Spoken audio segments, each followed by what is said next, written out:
welcome back to the Overplayed podcast, the home of sports and sports gaming in your ear every single Thursday, roughly 3 p.m. Eastern Standard Time. You can check us out on your favorite podcast app, and if you have not, it's a 5-star rating you should be checking right now for us. And if you do it and we see it, emphasis on if we see it, there's a possibility we'll shout it out on the podcast. My name is GoodGameBro, and the gentleman who is saying goodbye to his beard in roughly a month and 5 days from the date of this podcast launching, this episode launching, is my incredible co-host Mills. Mills, how are you today? Is there any chance we could go one episode without mentioning my glorious locks?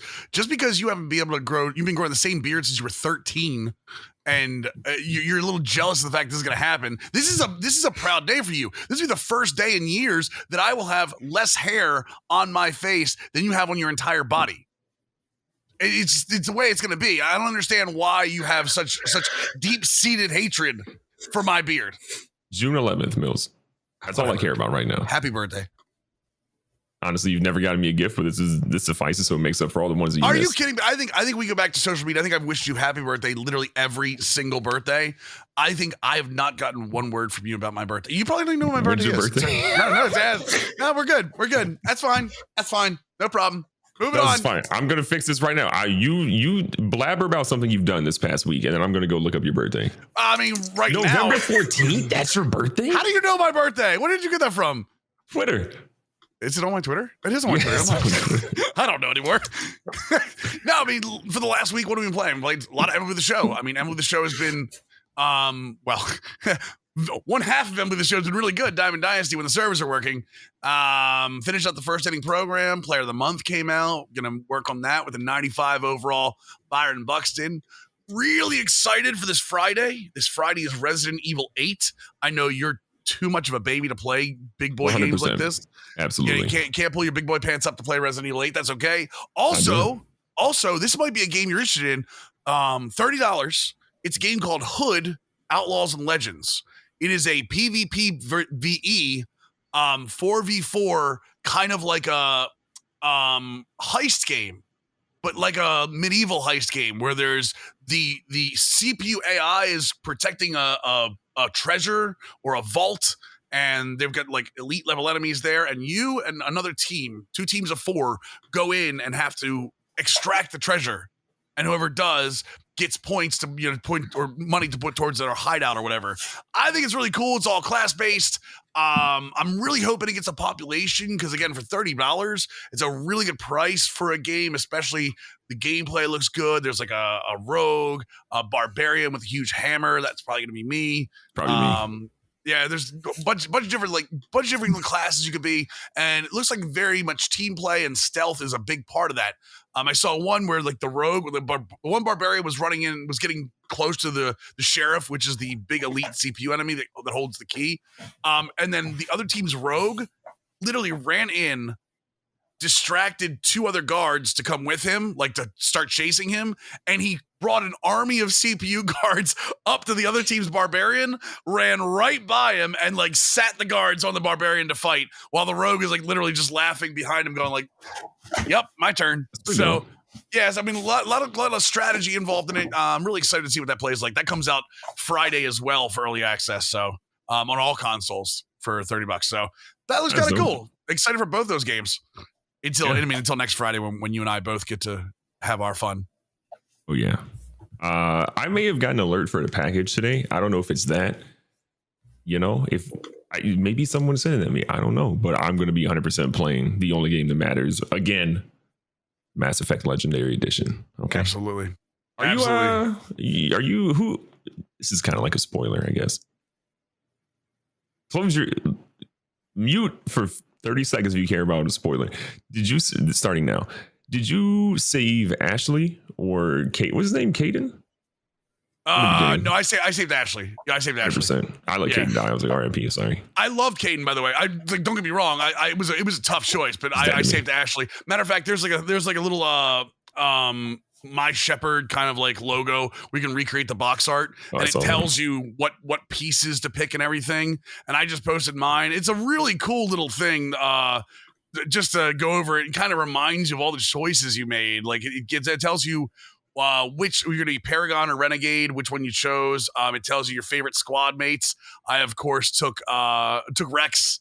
Rex is my favorite ever, and Garrus. I was always a big Garrus guy, so I had them both. And you go through like your favorite squad mates, like who you saved, who your backup was, who the cavalry was, all kinds of cool stuff. Gave me the feels. Gave me the feels. It brought me right back. Hey, speaking of cool stuff, NDA, you saw their announcement today?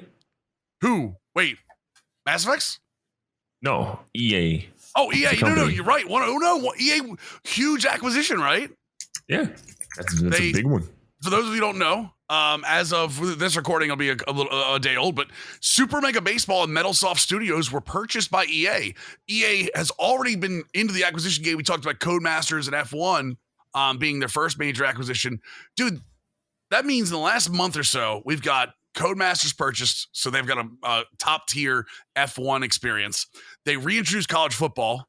They reintroduced PGA golf with complete majors, including the Masters. Now they're bringing a legitimate baseball experience. And when we talked about Super Mega Baseball before, if you think Super Mega Baseball is an arcadey baseball game, you haven't given Super Mega Baseball a chance in your console, and you should, especially Super Mega Baseball 3. It is an arcadey looking video game with a deep simulation base built on it. And that's something that if EA gets a hold of part of the MLB license, I mean, the customization, they've got a huge gold mine with Metalsoft Studios. And maybe you start putting resources into it. We start seeing other sports in that area. I can't listen. I'm just saying it could happen. NBA Street, NFL Street. I need those back, please. Thank you. Any of those with Metalsoft, anything's possible. Those dudes at Metalsoft are some of the best developers legitimately on the indie scene, and now getting those kind of resources and backing is fantastic. I can't wait to see that. It really reminds you of HB Studios getting picked up by 2K and seeing what is now PGA Tour 2K21. Agreed. Mills, I think you forgot something. Wait, what did I forget? We have a guest today. Wait, what? You have a guest. Wait. Is this the NFL draft episode? Oh, whoops. I can't stand this. Ladies and gentlemen. I forgot. Sorry. Ladies and gentlemen, we have the one, the only. Oh, there he is. The biggest brain in football. We have the biggest Blake Bortles stand of all time. We've got the one and only Swamalytics, a.k.a. Swami, a.k.a. Andre Weingarten. Ladies and gentlemen, I'm calling you Swami for the entire episode. Andre, I'm so sorry, but Swami, it's so good to have you here. Thank you guys so much for having me. I know we had talked about this collaboration a number of months ago, so I'm really glad that we finally got the time to do it. And I'm excited to talk football. I can talk about it all day. That Swami, we know. We know. Yeah, I've never known Swami to talk about football until now. So I'm just kidding. No, honestly, Swami, I think you are one of the best minds in football. I know you'll probably be like, oh, thank you, GV, whatever. No, Swami, you are an incredible mind, and I love hearing your analysis. Except when you talk about Jordy Nelson, because that still to this day is one argument I would never agree with you on him being top 10 at that point. But we're happy to have you here. And Swami, the draft was crazy, right? Yes. We didn't get the trades maybe that we thought we were going to get, but we did get some picks that we were like, oh, like for example, the Denver pick before the Cowboys was one where I was like, Dallas is just reaming with attitude right now. Yeah. From your perspective, when you're looking at, biggest winners, biggest losers, like who are some people that maybe come to mind for you? So I would say the first thing that I'll reference, we didn't see as many trades because teams felt like they didn't have as much intel this year as they will next year. So usually future picks are viewed as less valuable than current year picks, but I think that flipped this year. I think the pool of players that they had in general to comb through was much smaller, probably 500 guys instead of closer to 1,200 that a lot of teams even really considered, because you just don't get those opportunities to get background checks on players and see them in person, especially from the smaller school programs. So I think a team like with the Chicago Bears trading up for Justin Fields, who a lot of people felt was a top flight quarterback prospect, right? There was debates whether he was going number 3. Was he better than Zach Wilson, who went number 2? There was a lot of different things to kind of comb through, and he fell for reasons that are, for the most part, unrelated to his performance on the field. I don't want to get into those. They're nothing legal. but there were concerns about him, and a lot of teams were not willing to put him on the top of their board and risk a top 10 pick for him, right? Because Denver very well could have taken him. Carolina could have taken him, and both of them opted not to. New England could have traded up for him, and they opted to sit and take Mac Jones, which if he was there at 15, I think they would have taken Justin Fields over Mac Jones, but they were not going to invest a trade up for him. Makes sense. Chicago, a little bit more desperate, right? Pace and Nagy are kind of in that situation where if they don't turn things around, they're done. Yep. And personally, I think Fields is an excellent prospect. Does he have things to work through? Absolutely. But he's a great fit. So I think Chicago comes out a big victor in that situation because of the fact that they were the ones who were aggressive to make that move. But I would also argue that the Giants won big time because they traded down to get a pick for next year, right? Because of that value for next year's class, I think they got a lot out of it. Do I think they made the best choice at 20 for their team? Not necessarily. They got a good player. Like, I very much enjoyed Kadarius Toney's film. I think he's a good player, but I don't necessarily trust that they'll be able to scheme him the touches that he'll require early in his career to be an impactful player. But it's the process that really matters a lot. And another team that was looking was the Minnesota Vikings were considering taking Justin Fields. They were considering taking Mac Jones. The Saints also considered taking Mac Jones. So I think the interesting thing is that they were going to try to move up to 14. Oh, wow. The Vikings didn't want to go down to 28. Oh. So they could have gotten a future first. Instead, they got current year picks from the Jets, who moved up for Elijah Vera Tucker. So, there's a lot of different mechanics in there. The Saints might have saved themselves because they didn't make that choice, right? Getting that guarantee. Yeah. But if they feel that they're a quarterback away and Mac Jones is that guy, they missed out because the Vikings were squeamish on that fact. Well, yeah, and with the Raiders picking what the Raiders do with like Alex Leatherwood picking 17 for some reason. What? Yeah. Well, I bring that up because you talk about the Vikings not want to move down to 28, and there's a good chance if they move down to 28, they don't get a guy like Christian Darrisaw, who once Slater comes off the board, the Vikings now become a little more desperate, knowing they want that tackle position, but still not wanting to take Darrisaw as early as they were. So, like you said, this is a perfect opportunity for them to move down with the Jets. The Jets get their inside guy to help protect Trevor Lawrence, and then the Vikings still get their tackle, and then come back 2 rounds later. And I mean, talk about Kellen Mond for a second. Obviously, not one of those top 5 guys that. Not one of those top 5 QBs you're going to look at in the first round. Yeah. But Kellen Mond's a very talented player that's going to be able to learn from Kirk Cousins while he's up in Minnesota, right? Oh, absolutely. He's a high processing type of guy. You can see that the anticipation on the field is a little bit. He doesn't have the anticipation of windows the same way. He can understand coverages pre-snap and post-snap. And when he sees it, he knows, he has a good feel, but he is hesitant to pull the trigger. And you see that with his legs too. He's so athletic and you just don't see it enough on the field because he just doesn't run as much as he probably should. And that's a thing that you can kind of coach up that aggressiveness. Right. I mean, you see quarterbacks make that transition almost out of necessity. At certain times. Daniel Jones never used his athleticism in college.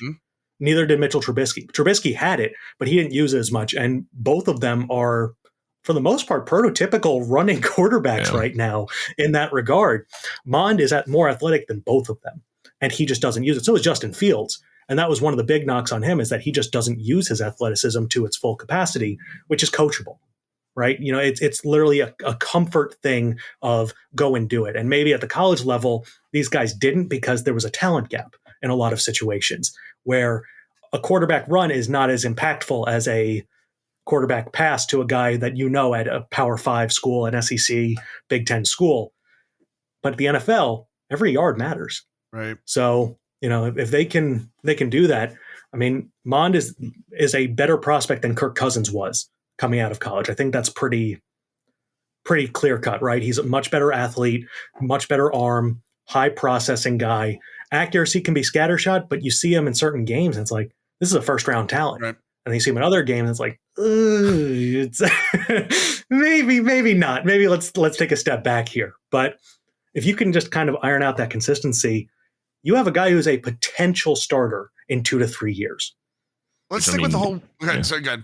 I'd say Kirk Cousins' contract is probably 2 to 3 years now. So I mean, that's probably perfect timing for a team that I just the fact that Kirk Cousins makes as much money as he does. I don't want to hate on a man, but I'm like, sheesh, sheesh. Yeah.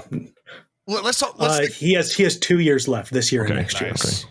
Let's keep with the winners and losers. One of the biggest debates that we're going to have probably for years to come is the Cincinnati Bengals. They come up with their pick. Joe Burrow was running for his life a lot of the time last year. And even to the point where he got injured due to it. So now you're looking at, okay, we have one of his favorite receivers from college, or a guy that he has obvious chemistry with, Jamar Chase, who they ended up picking. But they also had Penei Sewell on the – I don't know how to pronounce his name wrong. Yeah, it's Penei Sewell. On the board, ready to go, like franchise bookend tackle. Did Cincinnati make the right choice going with Jamar Chase? You can look at it 2 ways. The first way is, was it smart to take Jamar Chase there with Sewell on the board? And I would say it's acceptable, and I can live with that choice. Right. Because there's a debate in 2 different directions, right? You have Jonah Williams, who they very much like at left tackle, who was hurt last year. Right. So you get him back. They signed Riley Reif, and they seem committed to Reif for this year, which, I mean, that's a separate matter in and of itself. But the drop-off between Chase and a second-round guy versus Sewell, who some teams did not have as offensive lineman 1, right. It's a tough debate. There were some effort concerns for Sewell that arose where outside of, I guess, Detroit, that I heard previously that there were a number of teams in the top 10 who didn't have Sewell number 1 on their board on offensive line and wouldn't have considered him. I think Miami kind of proved that, right? Because they could have taken him and they chose not to. Right. I think the big thing is they didn't do a good enough job of addressing the offensive line later. Yeah. Right. They took Jackson Carman, which was a surprising choice, I guess, to say the least, because if you wanted an offensive tackle, you still have Cosme, you still have Raduns on the board. You still have other pieces that could go there. But they drafted a guy to literally be a guard. And if you're going to take a guard, you don't need to take one in the second round at that spot. Right. And they traded down, right? They had 38 and they traded down with New England. So it's not like they necessarily reached in that situation, but they passed up Tevin Jenkins and Liam Eichenberg at 38. Both of them were there, your right tackle and a guy who could play inside or out, and they passed up on both of them to move down 8 spots. So I think that part of the process is what I'm most critical of. You can see the justification in drafting a number 1 wide receiver to get the ball out of your hands quicker, create separation, try to avoid those hits, because you can do that, right? Especially with an outside zone scheme, a lot of bootleg action. If guys are open, you're going to get the ball to them and avoid those hits. But if you're doing straight drop back game stuff, you need someone, both on the offensive line and at the receiver position. And I made the joke about the Colts, with Sam Tevy, because I have a friend who's a big Colts analyst, and it was like, yeah, he's like, yeah, Sam Tevy could start a few games. I'm like, you say that until Carson Wentz holds the ball for 3 seconds on a 3-step drop, and then he's dead meat on the ground. And then you say, well, maybe we should have drafted a left tackle. And then we see bad Carson Wentz instead of good Carson Wentz that the Eagles saw. Yeah. No, then we see Jacob Eason.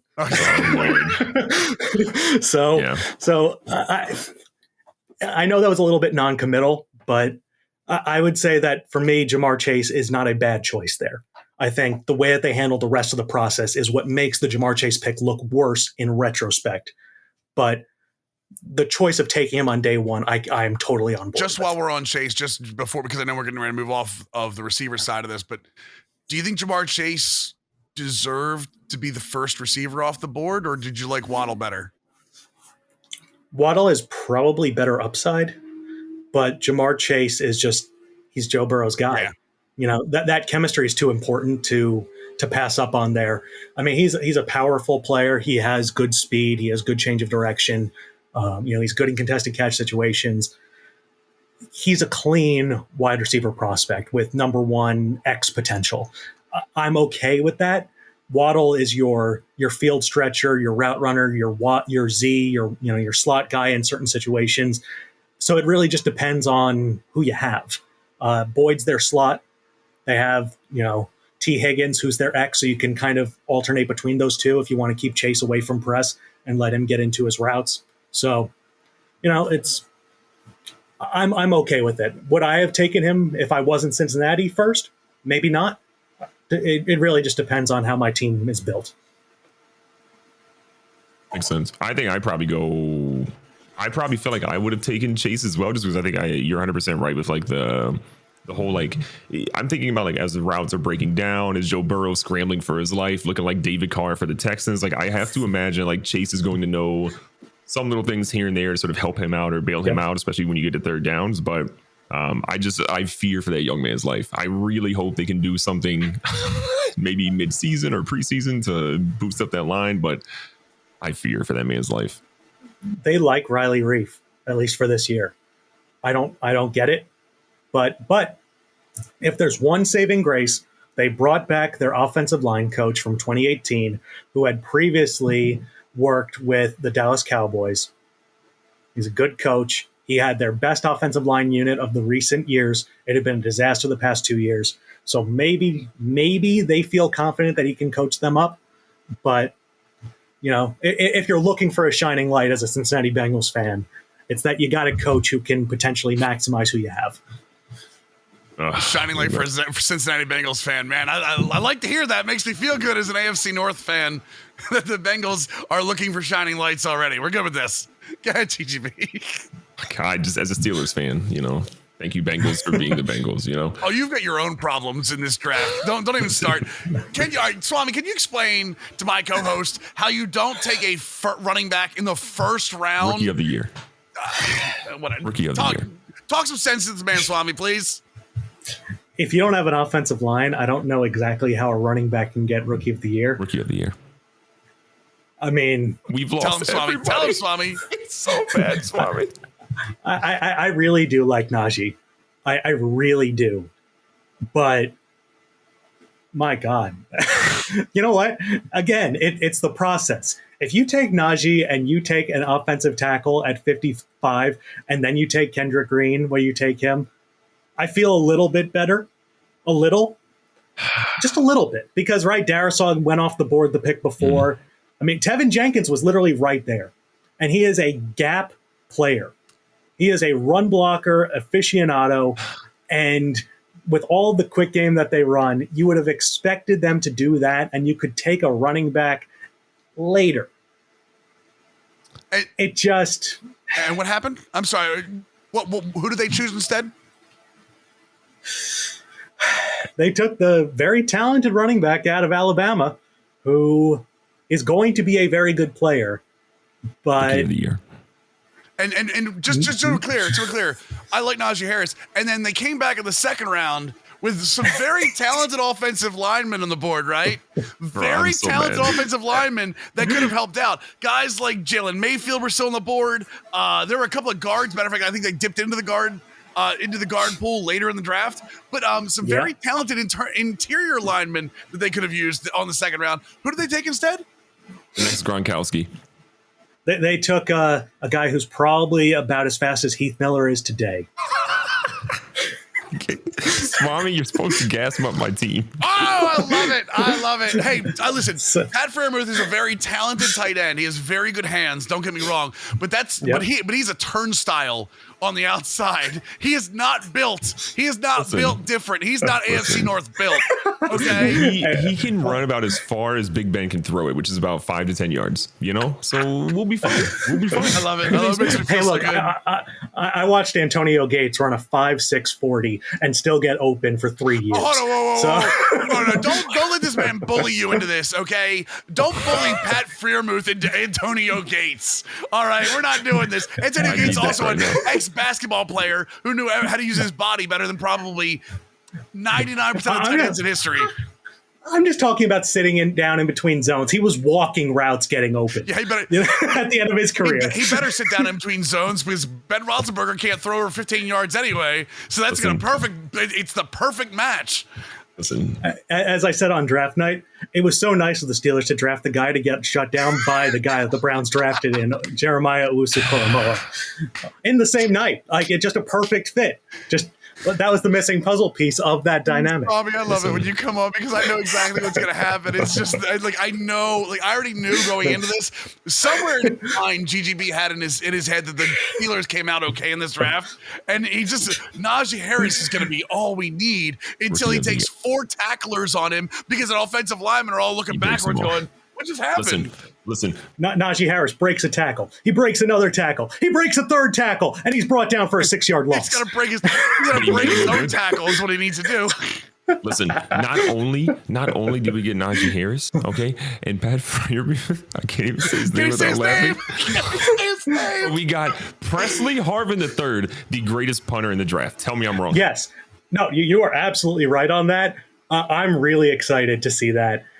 He is just an absolute unit. And I will give you a little bit of props. Kendrick Green is going to be your center. Yeah, for sure. And he is going to be a good one. Thank you. So, Rookie of the year. When it comes to interior offensive line, I like the potential. If Dotson can translate over from right guard to left guard, he is a baller. Like he was the biggest snub last year from the combine coming out of UL Lafayette. He was paired with Robert Hunt on that line, the Raging Cajuns, and he just murdered people. So he's a perfect fit for them. Don't worry. So. Villanueva will be waving back to the Steelers from the top of the division. Listen, you want to talk about one dude that I cannot stand? It is Villanueva. Thank you for your service. Okay, I appreciate what you did for the country, but you are a... Oh, I thought you were talking about as a Steeler. No. I know. For his service at the military, he is one of the worst teammates from the outsider perspective looking in that the Steelers have had in quite some time. And we've had Antonio Brown, right, who's done some wild things too. Villanueva does nothing but throw people under the bus, go against the grain, and then go on talk radio. He's going to be all over talk radio in Pittsburgh post-retirement, and that is not a compliment. You know, he's going to fit in very well with talk radio in Pittsburgh, and again, that is not a compliment. That's all I got to say about him. And that's all you need to say about Pittsburgh media. I've seen things. I do not turn it on when I drive through Pittsburgh anymore. I'm like, no, thank you. Swami, talk to me about a team you think isn't talked about enough for what they did in this draft. Like, give me a team you think has an opportunity to have this draft class talked about for years to come without having, like, no one's talking about them today. Steelers. So you're gonna find this a little interesting because this is the biggest gamble of a class. And it's the Carolina Panthers. I love it. So the reason I say it's a gamble is they took J.C. Horn at number 8. First off, I think Horn's really talented, but he needs a lot of work. A lot of work. But the reason that they're going to be talked about is because if Justin Fields becomes Justin Fields that a lot of people think he will be, they chose Sam Darnold, the corpse of Sam Darnold, over Justin Fields. So that's something that you're going to hear forever if Fields becomes a superstar. However, on the flip side, they got a lot of really talented players.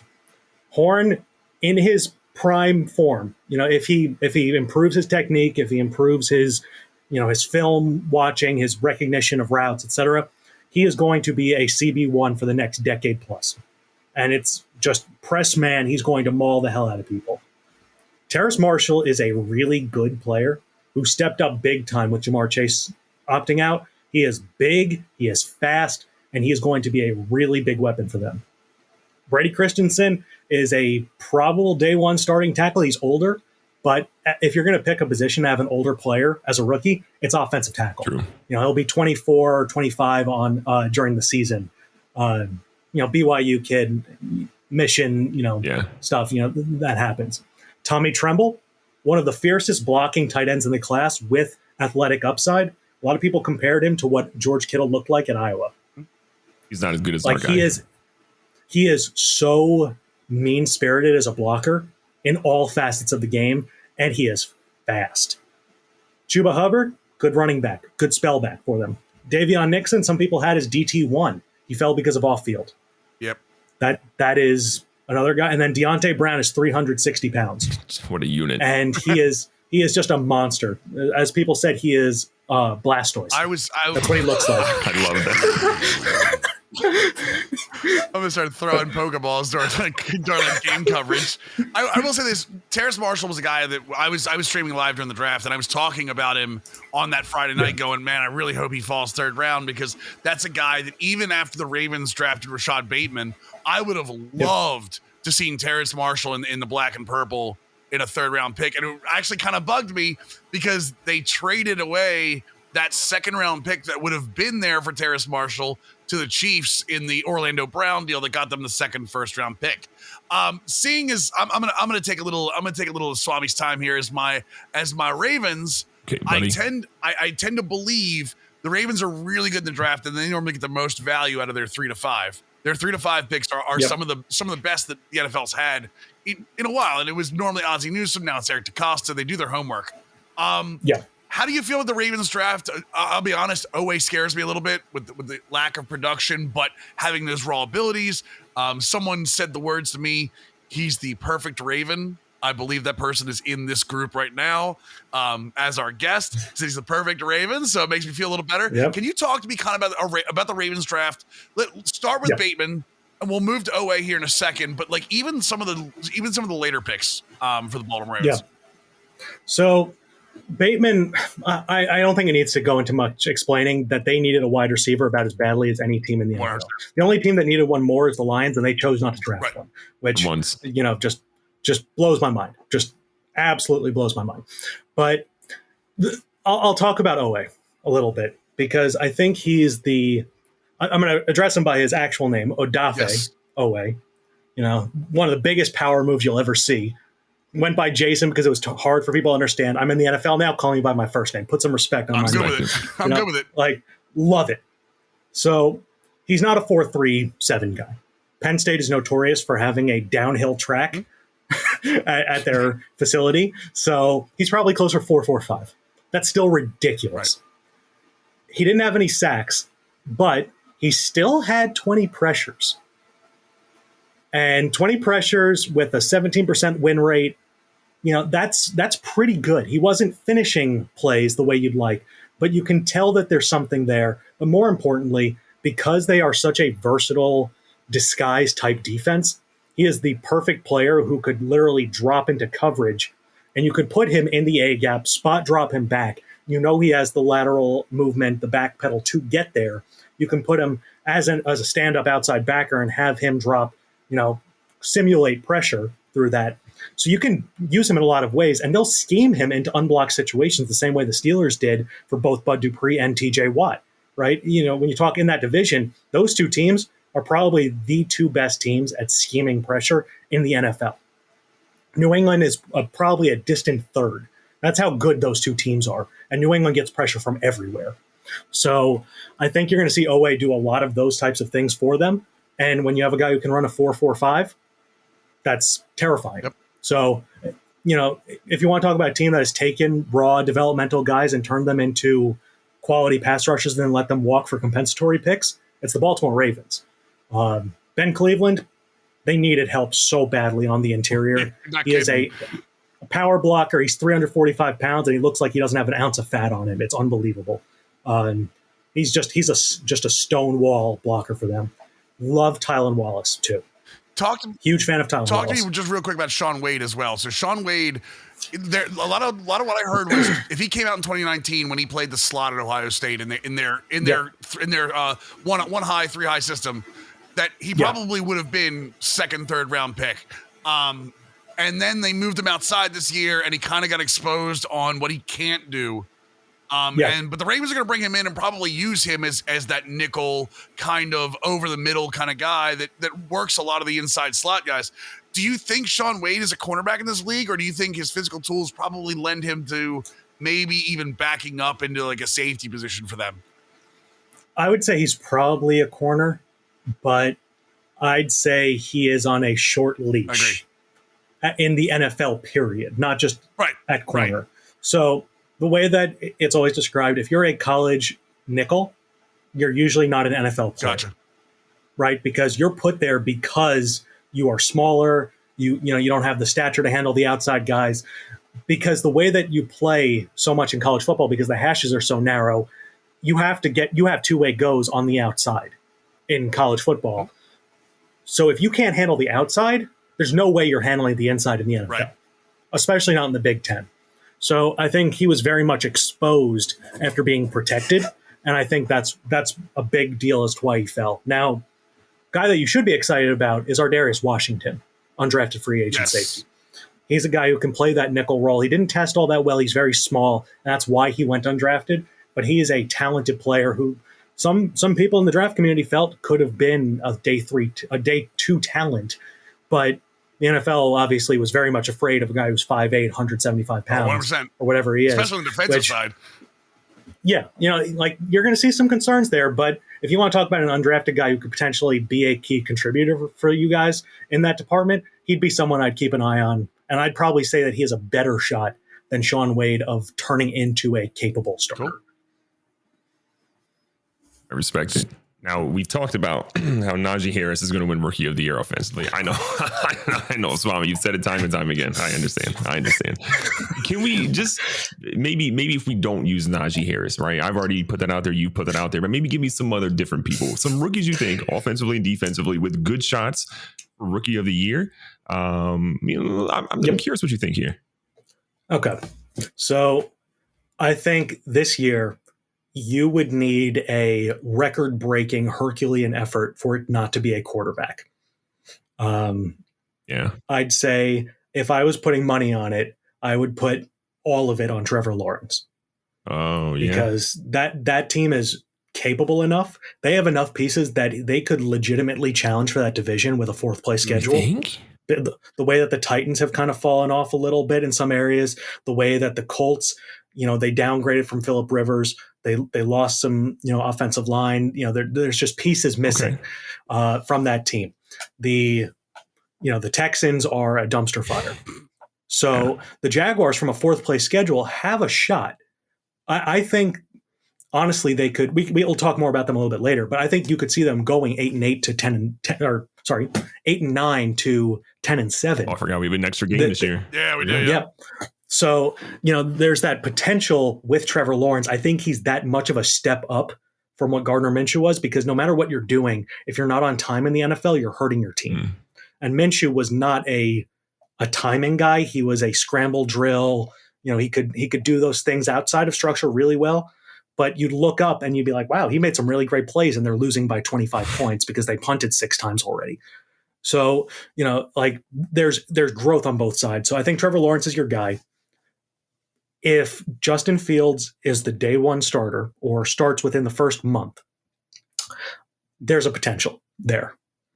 So let's say, but I'm like I said, Trevor Lawrence is my guy that I would bet on.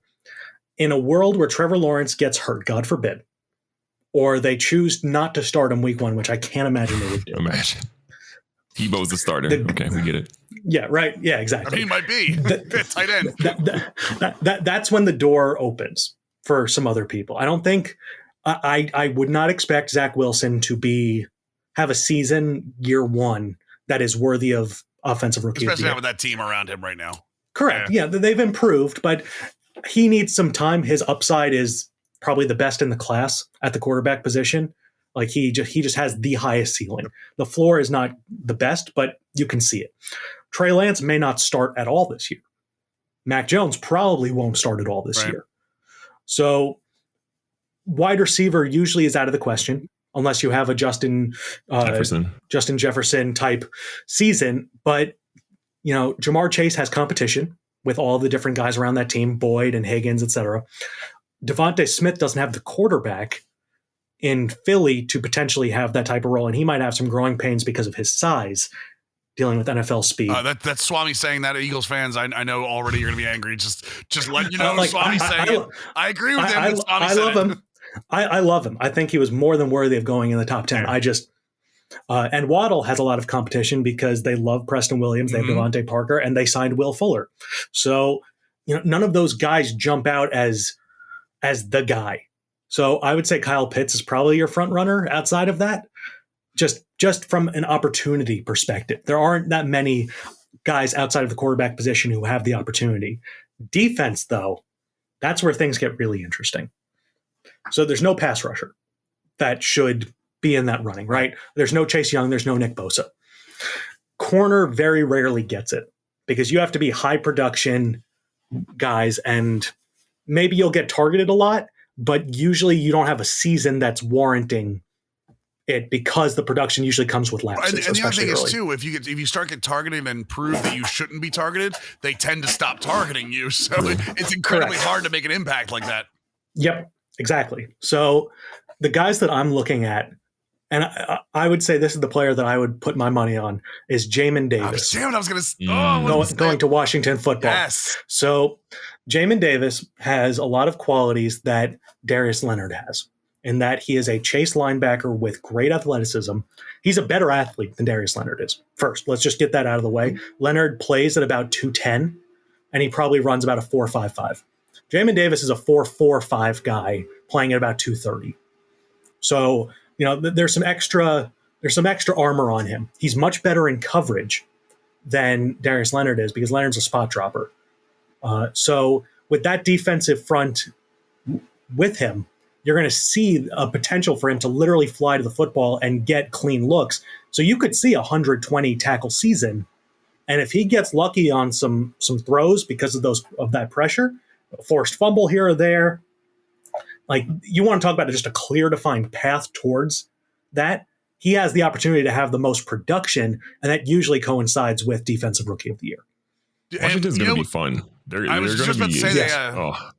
Yeah, I like that team, that defense, even with what Fitzpatrick is their QB now, if I remember correctly, right? He's coming in. Yep. Like they could be an interesting. I can see them winning that division. Like Dallas is going to be a question mark until we see what Dak's health really is like. Absolutely. And players coming back off of like catastrophic injuries, like you never know. They go one of two ways, right? Maybe they ignore it, or they have that lingering in the back of their mind.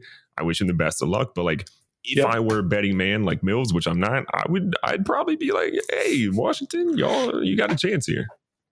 Oh, absolutely. And honestly, I loved the Samuel Cosmi pick for left tackle for them. He's going to probably step in and start day one for them, I would think. And then they like Cornelius Lucas, so he doesn't have to, but he's an upgrade. Do you think he could move around the line? If that'd be that guy that could like bounce around, or is he going to be straight up bookend for probably his career? Probably bookend. I'm not a huge Cosmi guy just in general, but I think he's at least good enough to be a starting left tackle, mid to low tier. Like Cornelius Lucas he's 29. He's been in the league a long time, but he's like 6'9" with 35-inch arms. Yeah. So he kills people. Like if he gets his hands on you first, it's over. But he doesn't have the athleticism to necessarily do that. And do you think? But it doesn't matter with Fitz. Right? Do you think a guy like Dimey Brown could actually affect this offense too? If Fitzpatrick, if Fitzpatrick gets in a groove, obviously you've got Scary Terry on one side, and they made some real strides with their passing game. I think late in the season with some. You're missing a new addition. Wait, who did I miss? They brought in Curtis Samuel too. Oh, that's right. Oh, they are terrifying, that team. If I like you said, I'm not a betting man either. I'm probably picking Washington. Oh man, that gives Dimey Brown such a better. See, I thought he was going to have to like start in the slot like day one, or maybe even on the outside with Terry in the middle. But that gives Dimey Brown such a better cushion to get used to the game. Oh my God, that team is. And Fitz is a deep ball thrower for days. Yep, that's what he loves to throw it up too. Yep, he makes the offensive line better. He makes the weapons better. Like that is a massive jump for Washington because he's so much more aggressive than Alex Smith, right? Alex Smith's passivity hurt them in ways. It kept them in games, right? It kept them in games, but it also hurt them. I mean, they didn't have the weapons either, right? It was McLaurin, and that was pretty much it. So now you have all these different things going. It's kind of crazy to see what they could be just a year removed from winning the division. I love the Jamin Jamin Davis pick for just because the defense is going to around him. Like you said, it's going to keep him clean. And there's nothing more important these days than keeping a middle linebacker clean. So, Javon Holland is my second pick. If we're going to go a second guy, went to Miami. He'll be a nickel safety for them. And with all the different pieces around and all the blur type defense, I could see him racking up some big time production, Antoine Winfield, and being in that discussion. So two more things for you. We'll go to the big thing last because I got my own little rant on the big thing. We all know how I feel about the big thing. I'm going to sleep when you do that. Yeah, no kidding. But let's say we're 15 years in the future. Okay. You're an old man. I'm probably dead. Mill's beard finally grows back. Yeah, right? I'll be 40. God, what? I'm crying. For what it's worth, I'm 41 now. So we're clear. And I'm pretty sure you know that. Oh, anyway. You're looking back. There's a Hall of Fame class going in. Yep. What player, not from the first round, is in that Hall of Fame class? Ooh, if you had to pick one player from this entire draft that was not in the first. Matter of fact, I'm going to make it harder. Not in the first two rounds. Not in the first two rounds. You got to pick some. You got to pick like a. This is your chance to go 1 in 5,000. You get a big payday in 20 years. Okay. For hitting this Hall of Fame bet, you're putting $10 down. You're getting paid probably tens of thousands because you got that swing. Give me the big swing play of the guy I'm putting $10 down on day one of the season for Hall of Fame in 20 years.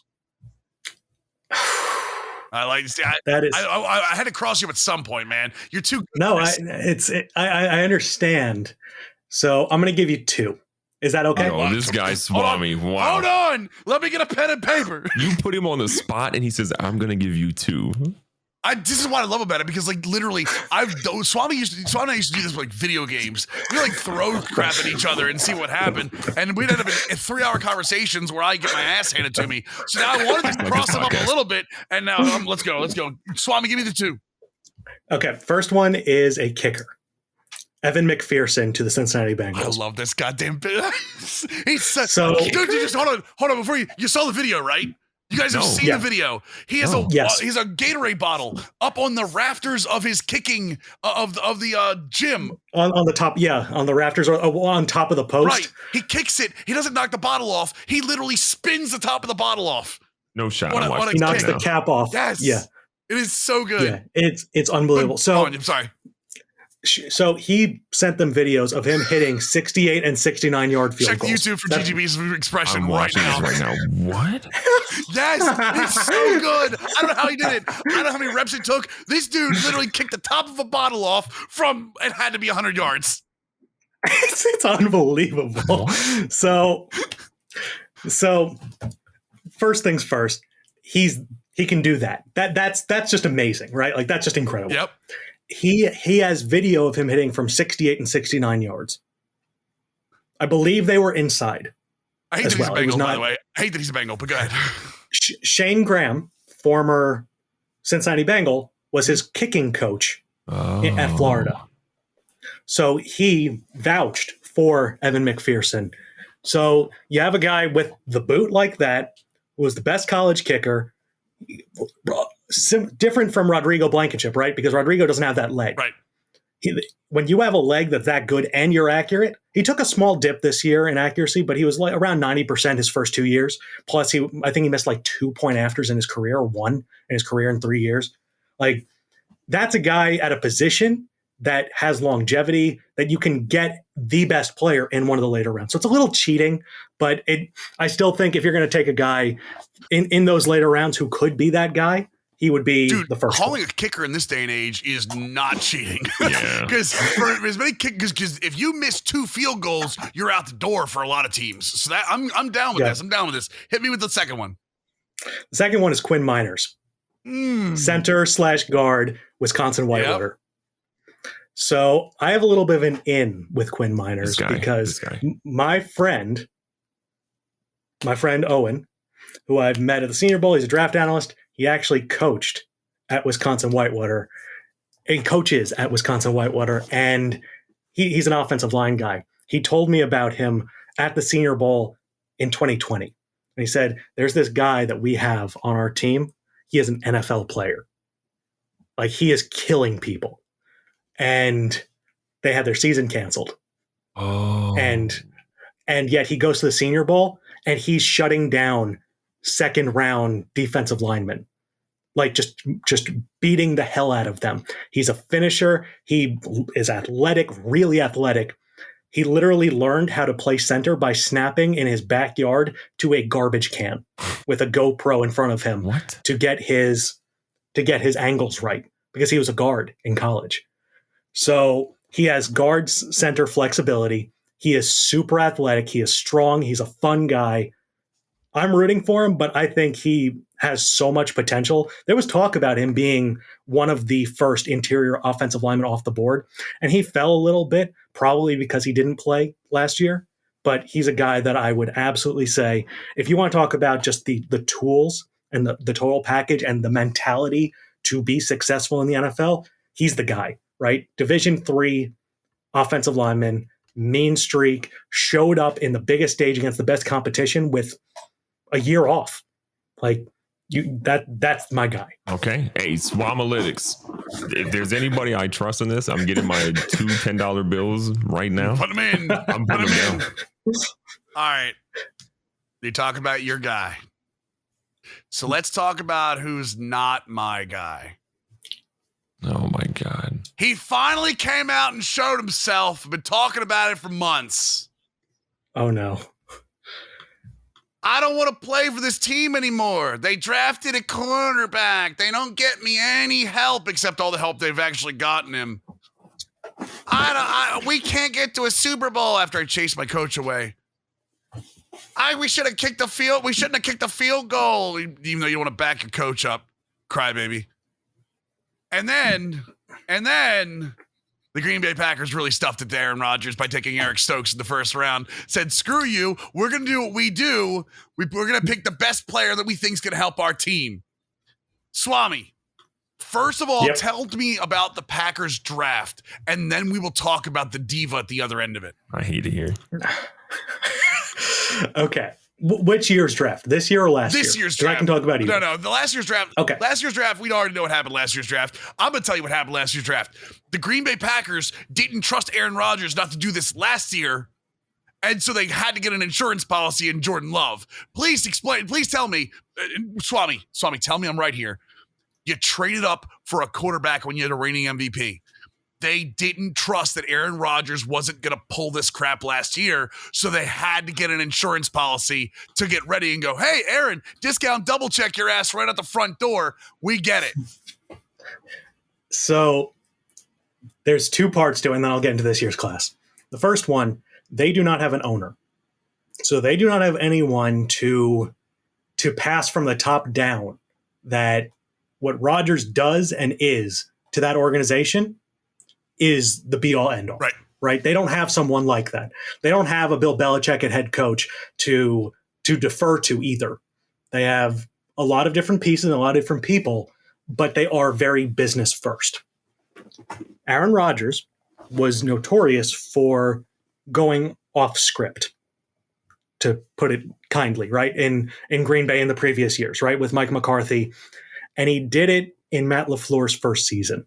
It took him probably a full year to buy in to the system. There were a lot of plays left on the field where he refused to go through the design progressions that they had set up throughout the game. And you can see it. Wide open guys that maybe, whether it was Jimmy Graham or not, if they're wide open and he's not throwing, and that's the primary read because he wants to do something more down the field to someone that either he trusts more or he feels more comfortable throwing to, you could tell that it was getting under the skin of the coaching staff. So if he buys in earlier to that system, they don't draft Jordan Love. Especially don't trade up for him. If Love falls into their lap, maybe you take him, but you probably don't. If you know that the guy that you have there now is going to be there in the future because LaFleur did a great job and they went to the NFC Championship game despite Rodgers having a very inefficient season. So there were a lot of problems, but if he buys in sooner, they probably don't take the quarterback. Sorry, just typing in my phone how right I was. So that's my thinking when it comes to that situation. They burned a bridge by doing that. 100%. Yeah. Once you draft Jordan Love, you know by drafting Jordan Love that anything you had going with Aaron Rodgers is probably done, said and done for at some point. And also, to be fair here, if we're talking about respect, right? I think Aaron Rodgers deserved a level of respect for them to tell him, like, hey, this is why we're doing this, or we're just preparing, blah, blah, blah. We're still committed to you, whatever. Yep. Kellen Mond was drafted by the Vikings. And do you know what they did before they drafted him? They told Kirk Cousins, we're drafting a quarterback. Okay, we're probably drafting a quarterback here. We're going to give you a heads up, Kirk. A team told Kirk Cousins that they were going to draft a quarterback, and you can't tell Aaron Rodgers, one of the, if not most talented quarterbacks of all time? Yeah, They knew what was going to happen, GGB. Kirk Cousins is a professional. Aaron Rodgers is a diva. That's what he is. Dude, look what he's doing right now. You think that information came out of nowhere? You think the fact that Aaron Rodgers wanted to leave the Green Bay came from Green Bay? No, Aaron Rodgers is leaking that, of course. It's a really difficult situation. This goes longer than the Love thing, though. This goes longer than Love. Yes, it does. But I think it also is Rodgers, right? Yeah. The same way it was Favre, that they are much more similar than gets associated.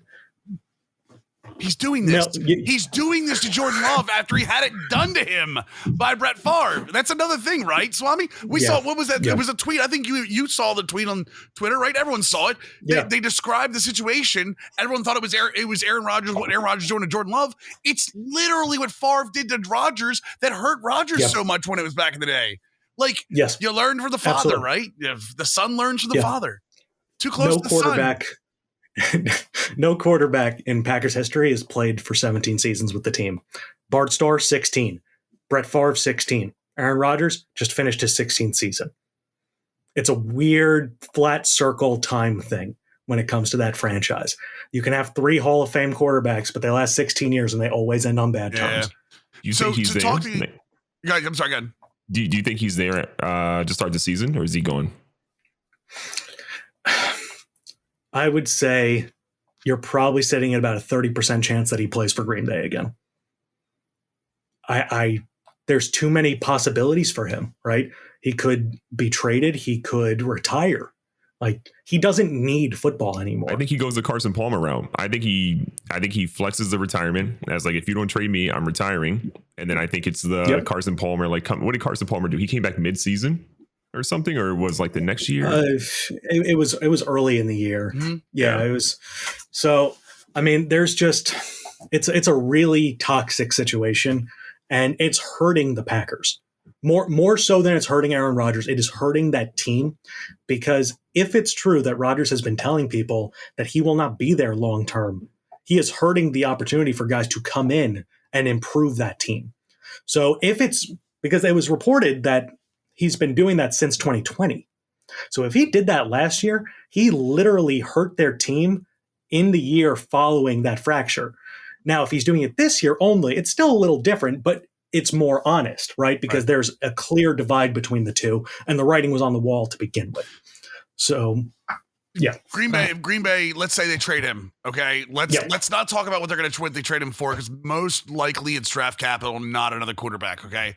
They would means they're left with Jordan Love and whoever else, right? It would essentially be Jordan Love's team at that point.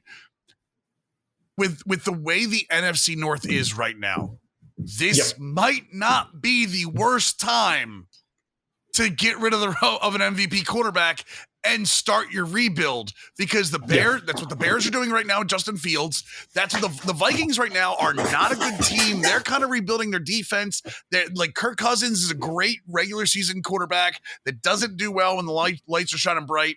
And the Lions are The Lions are going to be in line for the first overall pick next for year. a couple years because they've got Jared Goff at quarterback and that contract sitting there. That's one of the reasons they probably didn't take a quarterback this year is because they knew they had all that money wrapped up in Jared Goff. So and Brad Holmes was one of the people who helped draft him. Right, and so he was giving him a shot. Right, yeah. he's giving Goff a legitimate shot.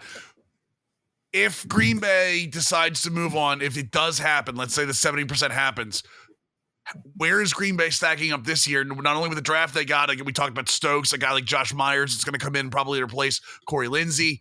But with their draft this year, how do they stack up this year with Jordan Love under the helm?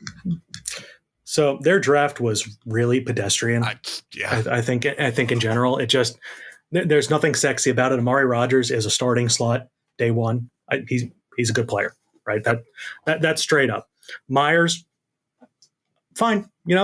He's a sender. He's not a sexy player. A lot of people wanted Creed Humphrey instead, but he's a good player. He'll be good for them, especially next to Elton Jenkins and Bakhtiari. Mm-hmm.